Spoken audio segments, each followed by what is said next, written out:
Este é o nosso capítulo 13, sobre o resumo cronológico dos 4 evangelhos. Olá! Hoje a gente vai mergulhar de cabeça num dos jeitos mais famosos de Jesus ensinar, as parábolas.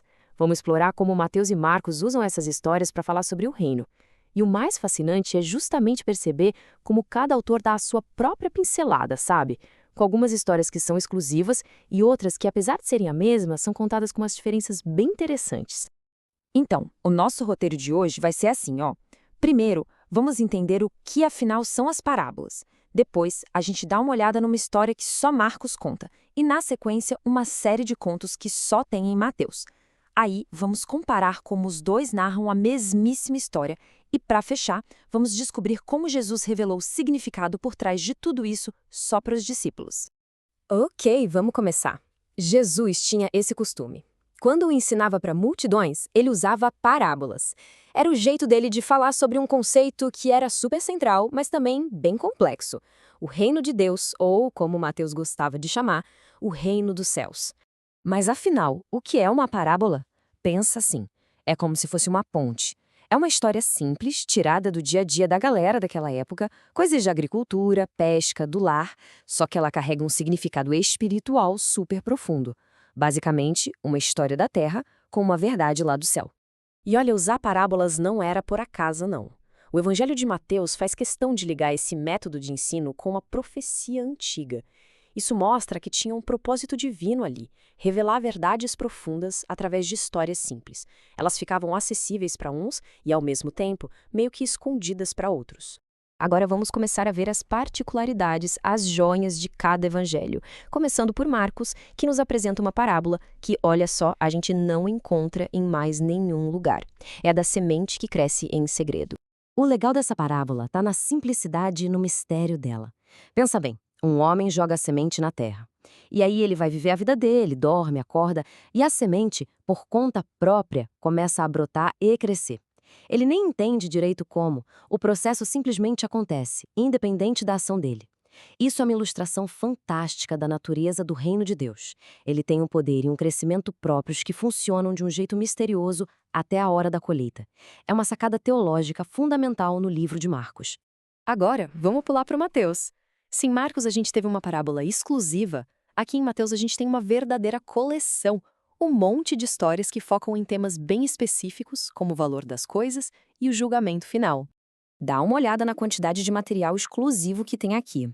Tem a história do joio no meio do trigo, a do fermento, do tesouro escondido, da pérola valiosíssima, da rede de pesca. Ufa!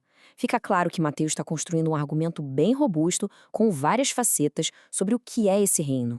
E o Mateus é mestre em agrupar as parábolas para reforçar uma ideia. Repara só como as parábolas do tesouro escondido e da pérola de grande valor batem na mesma tecla. O reino dos céus é algo tão, mas tão valioso que vale a pena abrir mão de absolutamente tudo para conseguir. E nos dois casos, essa descoberta traz uma alegria imensa em uma atitude imediata. E ele faz a mesma coisa aqui, só que com outro tema. Tanto a parábola do joio quanto a da rede falam de uma realidade que a gente conhece bem.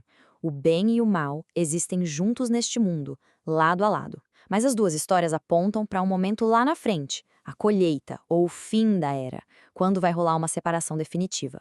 Esse é um tema muito forte e que aparece várias vezes em Mateus. Certo, agora a coisa fica interessante.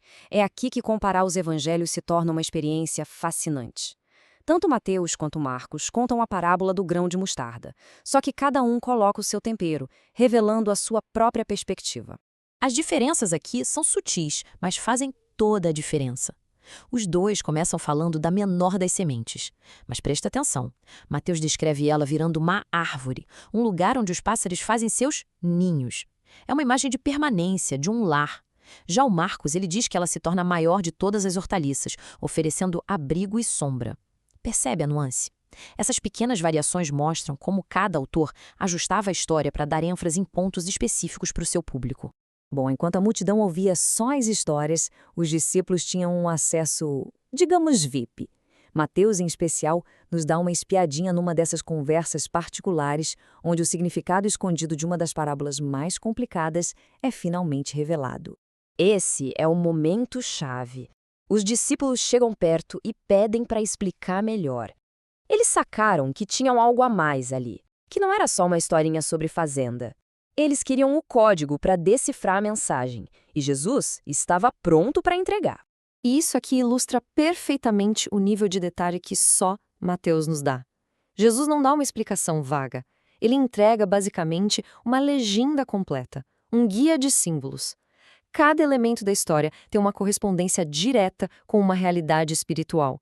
O semeador, o campo, as sementes, o inimigo, tudo tem um significado exato. Essa explicação detalhada é um verdadeiro tesouro que a gente só encontra em Mateus. Então, o ponto principal é este. Quando a gente compara os evangelhos, a gente não está procurando erros ou contradições. A gente está ganhando profundidade. As histórias exclusivas de Marcos e Mateus e as versões diferentes que eles contam da mesma história nos dão um retrato muito mais rico e completo da mensagem do reino. É como ter duas janelas olhando para a mesma paisagem, cada uma com um ângulo único e precioso. E no fim das contas, a mensagem sempre termina com esse desafio que Jesus repetiu o tempo todo. Não é só sobre escutar a história, mas sobre realmente entender o significado mais profundo dela. É uma pergunta que continua ecoando até hoje. Será que a gente está mesmo ouvindo? E se você gostou deste vídeo, se inscreva no canal, deixe o like e, se quiser, clique no card que está aparecendo para ver a playlist completa.